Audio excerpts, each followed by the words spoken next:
online businesses are just so saturated. Anyone can create a website, and anyone can kind of get a brand online for fairly cheap. But I think when people are trying to choose between two different businesses online, they're going to pick the one that has a better online presence, that's easy to use. And I say it all the time, it's about building brand trust. And I think when when people are visiting websites, the one that's easy to use and that looks cleaner and looks more professional is the one that people think, oh, this person knows what they're doing, so I can trust them and I can trust their product. So I think that is just going to help your sales across the board when you have that strong visual presence and consistency.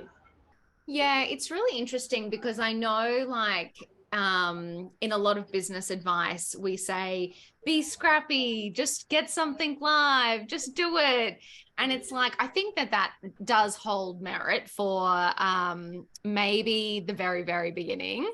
But you are so right. Like if you think about yourself as a consumer, if you were shopping around and you take what I do, for instance, in influencer marketing, right? There's plenty of agencies out there that do influencer marketing. So why come to me? You'll come to me because, you resonate with my messaging, you resonate with the brand, the style, the content we're putting out. And if that's all over the place, then, and I don't even think it's conscious. I think consumers go to your website or go to your socials. And if it's just confusing, they go. Yeah.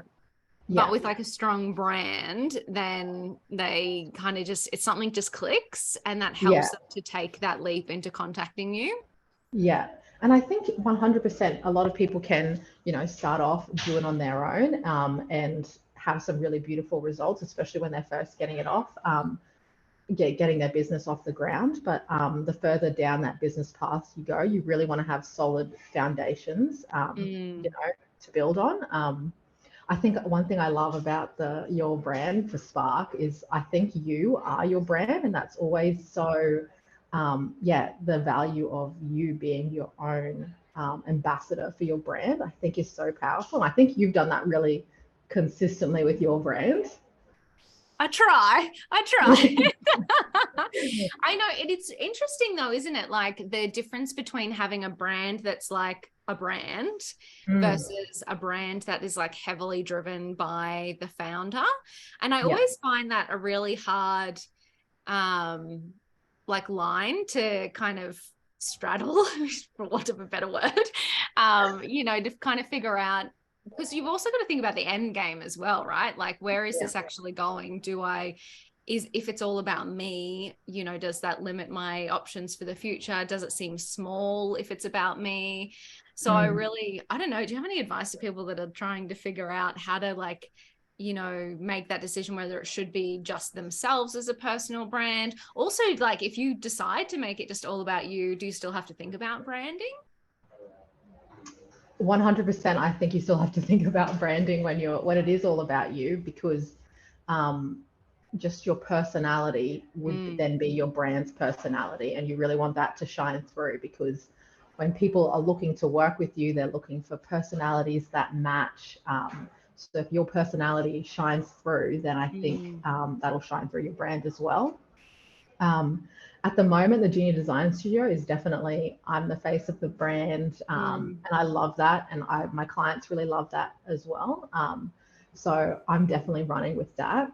In terms of whether people are deciding, definitely don't fence it.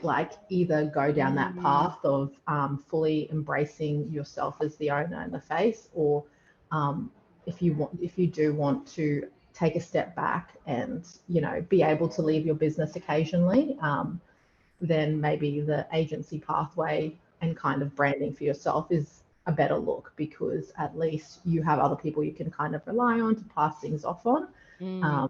At the moment, I'm still in the first few years of my business, so I want to be here and I want to be working with the clients every day, and I'm still loving that. So that's a really enjoyable first part of business, and I think people should enjoy that first part of business.